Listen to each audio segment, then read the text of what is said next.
शिक्षक साथियों, शिक्षक शिक्षिकाओं बंधुओं, बार बार कोटि कोटि प्रणाम।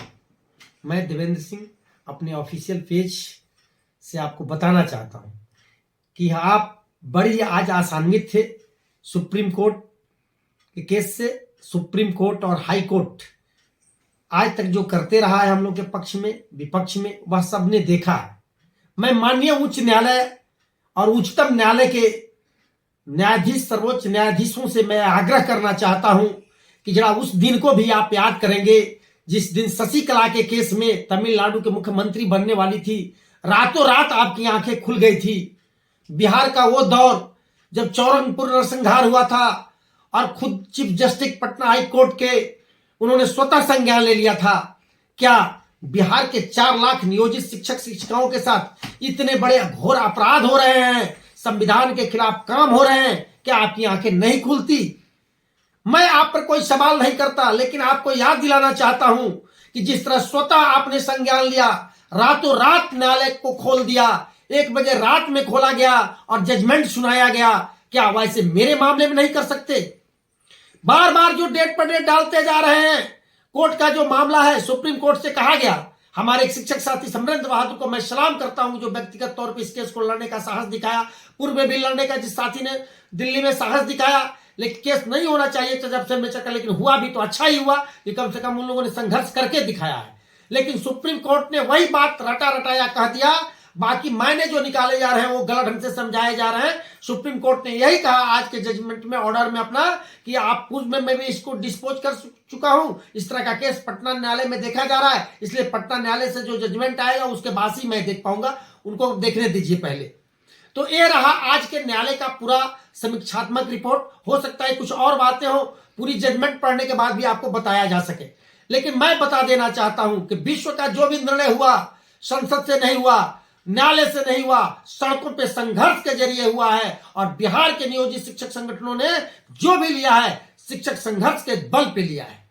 आज सदन के अंदर शिक्षा मंत्री भी झुके रहे और उन्होंने खोल के कहा है कि निश्चित रूप से दो बार परीक्षा जो लिए जाएंगे वह कंप्यूटर से नहीं लिए जाएंगे। लेकिन हमारा मांग न कंप्यूटर वाला था न सामान्य परीक्षा का था। हमारा मांग था बिना शर्त बिहार के नियोजित शिक्षकों को पूर्ण राज्य कर्मी का दर्जा दीजिए और कहीं इनका ऐच्छिक स्थानांतरण करिए, पुरानी पेंशन को लागू करिए। आज भी हम अपने बात पर कायम है। बिहार के नियोजित शिक्षक शिक्षिकाओं, मैं आपसे आग्रह करता हूं कि इस संवैधानिक दौर में, इस लोकतांत्रिक युग में न्यायालय का होना भी बहुत जरूरी है, न्यायाधीश का होना भी बहुत जरूरी है, विधायिका का होना भी जरूरी है, न्यायपालिका का भी होना जरूरी है और कार्यपालिका का भी होना बहुत जरूरी है। लेकिन जब अफसरशाह राजनेता पर हावी पड़ जाए, 3-3 दिन 4-4 सत्र चले और मुख्यमंत्री के आदेश को एक बिहार का आईएएस ठेंगा दिखा दे, ठेंगा, तब आपके जैसे शिक्षकों को जाग उठना चाहिए और सड़कों पर संघर्ष के लिए बाहर आना चाहिए। याद रखिएगा, संघर्ष ही न्याय दिलाएगा आपको कोई कोर्ट और कचहरी केवल मदद कर सकता है, न्याय नहीं दिलवा सकता। बिहार के शिक्षकों को अगर न्याय लेना है, अगर न्याय चाहिए, न्याय के बल पर आगे बढ़ना है, तो याद रखना मेरे मित्रों, आपके जिम्मे केवल और केवल संघर्ष बचा है। जब जब आपने संघर्ष किया बिहार के सड़कों पर, आपके भविष्य बदलते चले गए। जब जब आपने संघर्ष किया तब तक बदलते चले गए। याद रखिएगा, भविष्य में अगर आप संघर्ष करिएगा तो निश्चित रूप से आपके रास्ते बदलेंगे। इसे शायर ने कहा है, हम जहां के चांद के मानिंदा रहे, लाख मिटाया जमाने ने, फिर भी हम जिंदा रहे। हमने भीख भी मांगी इतने खुददारी के साथ कि देने वाले हरदम शर्मिंदा रहे। बिहार के नियोजित शिक्षकों, आप भीख नहीं मांगना, आप संघर्ष करना।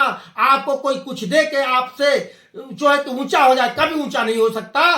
बिहार के शिक्षकों को अगर किसी ने कुछ दिया है तो हाथ फैला के नहीं दिया है, सर झुका के हम लोगों ने नहीं लिया है, सर उठा के लेने का हक रहा है। और बिहार के गुरुओं को मैं ये बात आग्रह के पूर्वक कहना चाहता हूं कि संघर्ष के लिए तैयार रहिए। और माननीय सर्वोच्च न्यायालय से मैं एक बार पुनः और उच्च न्यायालय से आग्रह करना चाहता हूं कि जिस तरह से आपकी आंखें खुल गई शशिकला वाला केस में, बिहार के चौरंगपुर नरसंहार वाले केस में, उस तरह से एक बार बिहार के नियोजित शिक्षकों के हक में भी आपने न्याय के आंखों को खोलिए, न्याय करिए। जय हिंद, जय भारत। आप बार बार इस तरह के न्यूज को देखने के लिए आप सब्सक्राइब करिए देवेंद्र सिंह ऑफिशियल पेज। धन्यवाद।